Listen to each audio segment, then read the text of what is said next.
Once there was a king who worried a lot about how he looked. Most kings worried about the country's money. But this king only thought about clothes. He spent all the country's money on clothes, and his wardrobe was as big as a country. He only went to the theater when he had a new outfit and wanted people to see it.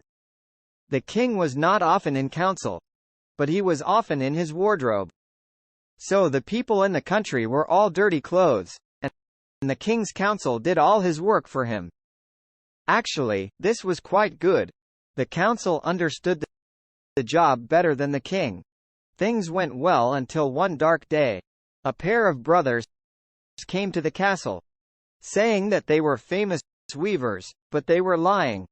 But when the king heard that there were weavers in the castle, he wanted to see them. "My dear king," said the first brother, "we have traveled through your country, and we have heard lots of stories about your amazing outfits." "You have," said the king. He was happy that everyone knew about his outfits. "How wonderful! We have an idea," said the second brother. "We want to leave you a beautiful outfit, and then the whole world will know about you." "The whole world," said the king. "Isn't that a wonderful idea?" He looked at his council, but they did not look so happy. "If the other kings and queens hear that I have such an outfit, they will think we are rich and they will not make war with us." "And it won't just be beautiful," said the first brother. The clothes will be magic. Only people who are clever and good at their job will be able to see them." The king thought this was brilliant. His outfit would make him famous, and he would also know if his council were good at their jobs and who was clever. "We must start immediately," said the king. "What do you need to weave this wonderful outfit?" So the lying brothers asked for 2 bags of gold and a room to work in. There, they put 2 big machines and pretended to start working.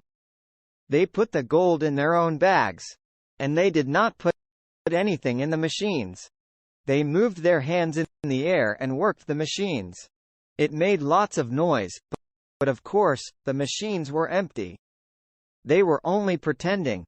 A few days later, the king was looking at clothes in his wardrobe, and then he had an idea.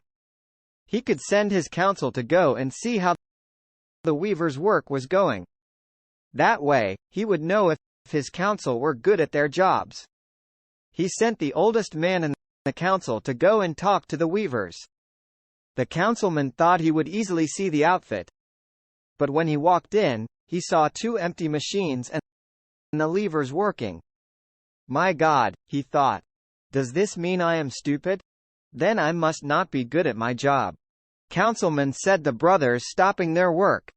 "Thank you for coming to see our work. Come closer so you can see the clothes better." The councilman pretended to look at the outfit. "Tell us, do you like how it looks? And what do you think of the colors?"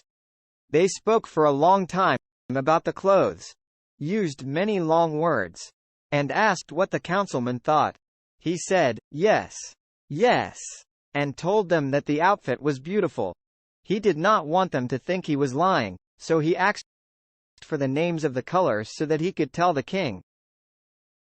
"Oh, and before you go," said the brothers, "could we have more gold? We have used most of it already." So the councilman gave the message to the king. And the king gave more gold to the lying brothers, which they put in their own bags. The king was happy with the oldest councilman, so a few days later, he sent the youngest councilman. This man also thought he would be able to see the clothes, and when he walked in and saw the empty machines, he began to worry. "If I tell the king I cannot see the clothes, he will kill me," he thought. So he looked at the machines for a long time and spoke loudly about how beautiful the clothes were and how he wanted to tell the whole city about it. The weavers asked him lots of questions, and said that they wanted to make sure it was perfect, and then asked the councilman for more gold. The councilman told the news about the magic close to the city, and everyone started talking about it. They all wanted to see the outfit so that they could know who was stupid or bad at their job. Finally, the king decided that he could wait to send his councilmen to the weavers because he wanted to see the clothes himself. He went to their room with his council, and of course, they only saw the empty machines. But nobody said anything in front of the king. The king was very surprised that he could not see the clothes. Does this mean that I am a bad king? He thought. But how can that be? I have been a good king all my life. But maybe my council has always done most of the work. And isn't that the job of a king? The people look at how wonderfully perfect I am. And then the king chooses a strong council who does all the work. I must not speak of this, or people will think I am a bad king. So the king said that the clothes look wonderful and that he would give the weavers as much gold as they needed. The council laughed and talked about the beautiful colors. If you listened to the council, you would think the clothes were black, white, red, green, yellow, orange, blue, purple, and gold. Yes, yes, you have done an excellent job, said the king. So I think we must hold a parade. There, we will show everyone the new outfit and afterwards, you will be knighted. The lying brother's mouth fell open. We will be knighted. How amazing! Our king is too kind. The night before the parade, the weavers did not sleep. They worked all night on their machines. Then they took the clothes out, cut them with scissors, and so on. Of course, they were really just pretending, cutting the air with scissors. In the morning, the lying brothers came to the king and showed him each piece of the outfit. Here are your new trousers. My king, they said, and they helped the king put on his trousers. Here is your new scarf. My king, they said, and they helped the king put on his scarf. Here is your new shirt. My king, they said, and they helped the king put on his shirt. The clothes are so light that you will not feel them. They explained. They are as light as air. The king said. The weavers took the king to the mirror. He stood there completely naked, but the weavers pretended to look at the outfit, talking about how good he looked. The parade began, and all the people of the city came to see the king's new clothes. Of course, there was really nothing to see, but nobody wanted to say anything because then people would think they were stupid. So everyone talked about how wonderful the king looked.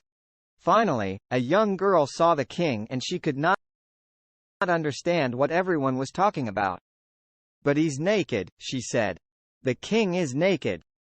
The words quickly went through the crowd.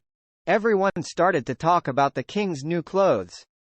Well, everyone started to talk about how the king didn't have any clothes. Soon, people started to laugh.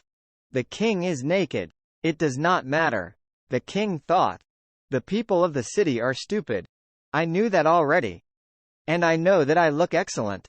When the parade was finished, the king went back to the castle to find the weavers so he could knight them. But the two lying brothers were gone. Nobody could find them. Hello? Where have those two gone? They had left when the parade started, taking all their gold with them. And so the king stood naked in his castle. He felt quite stupid.